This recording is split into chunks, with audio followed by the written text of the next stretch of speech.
Welcome to my YouTube channel. सभी को राधे राधे, जय श्री कृष्णा। तो दोस्तों, आज मैं आपके सामने एक छोटी सी कहानी लेके आया हूँ धन्ना भगत की। शायद आपने नाम तो सुना होगा। धन्ना भगत एक गांव में अपनी माँ के साथ रहा करता था और उसी गांव में एक पंडित आया, कथावाचक, यानी कि वो एक कथा सुनाने के लिए 9 दिन की कथा थी। तो वहाँ वो अपनी कथा सुना रहा था। तो उसी कथा में वो अपनी माँ के साथ धन्ना भगत भी जाने लगा। तो 9 दिन तक उनकी कथा सुनते रहे। तो 9वें दिन गुरुजी ने एक ऐसा कहा कि हर इंसान को गुरु बनाना बहुत ज़रूरी है। गुरु के बिना कोई ज्ञान नहीं होता है। तो उसने सभी को, जो सुनने वाले थे, सबको ही कहा कि गुरु जीवन में होना बहुत ज़रूरी है। तो धन्ना को भी ऐसा लगा कि मुझे भी गुरु बनाना चाहिए। तो उसने जो कथा जो सुना रहा था उसी को ही उसने अपना गुरु बनाने के लिए कहा। तो गुरु एक दक्षिणा, यानी कि गुरु एक मंत्र देता है, यानी कि गुरु दक्षिणा देता है। तो वो दक्षिणा के लिए अपने पंडित के पास गया। उसको जाके उसने बोला कि मैं आपको गुरु बनाना चाहता हूँ। तो उसने कहा कि हाँ ठीक है, तो गुरु दक्षिणा मैं आपको आज नहीं कल दूंगा। तो कल आकर के आप मेरे से गुरु दक्षिणा लेना। तो वो खुश हो गया, अपनी माँ के साथ अपने घर गया, खुशी खुशी रात को रहा और सुबह उठ के वो पंडित के पास आया और आकर के बोला कि पंडित जी आप मुझे गुरु दक्षिणा दो। उस वक्त पंडित जी सिलबट्टे पे अपनी मिर्ची बांट रहे थे।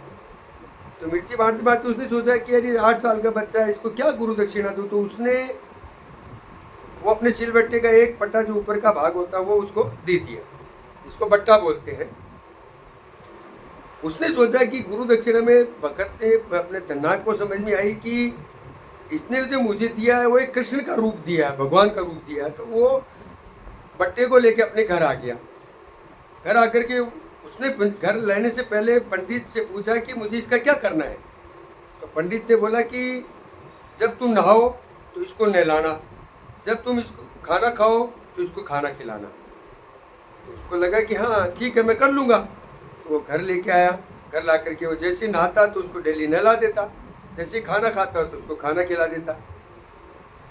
3 दिन से उसको वो डेली खाना खिला रहा, लेकिन खाना जो खिला रहा था वो खाना वही रखा हुआ रहता था। तो खाना भगवान तो कोई ऐसे खाते नहीं, वो तो श्रद्धा के भूखे होते हैं। तो उसने सोचा कि अरे मेरे भगवान खाते नहीं है। तो उसके दिमाग में आया कि जहाँ पे ये था, यानी कि पंडित जी के पास था, तो वहाँ तो हलवा पूड़ी अच्छे अच्छे पकवान मिलते थे, वहाँ पकवान मिलते थे। इसीलिए मेरे साथ में बाजरे की रोटी और मिर्ची मैं देता हूँ, तो ये तो खाते नहीं है भगवान, इसलिए भगवान नाराज है मेरे से, इसलिए वो खाना नहीं खाते थे। लेकिन उसको ये पता नहीं था, वो तो बच्चा था।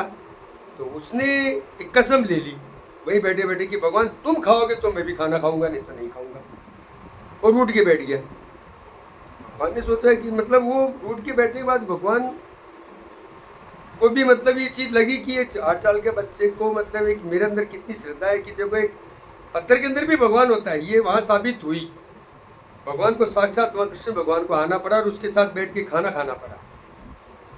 उस दिन से धन्ना भगत था वो, लेकिन उस दिन से धन्ना सेठ कहलाया वो, यानी कि उसके इतनी भरपूर माया दौलत धन सब कुछ हो गया। उस कृष्ण भगवान की भक्ति से उसको सब मिला। तो दोस्तों, कण कण में भगवान होता है, ये धन्ना भगत ने साबित किया और है आज भी। अगर सच्चे दिल से अगर भगवान को माना जाए तो भगवान कण कण में होते हैं। राधे राधे, जय श्री कृष्णा। आज के लिए इतना। नेक्स्ट टाइम दूसरी कहानी लेके आऊँगा। चैनल को लाइक कीजिए, सब्सक्राइब कीजिए और आपको ऐसी ही दिलचस्प और भगत की जो भी कृष्ण की आपकी कहानियाँ लाइक कीजिए, सब्सक्राइब कीजिए मेरे चैनल को। थैंक यू, धन्यवाद।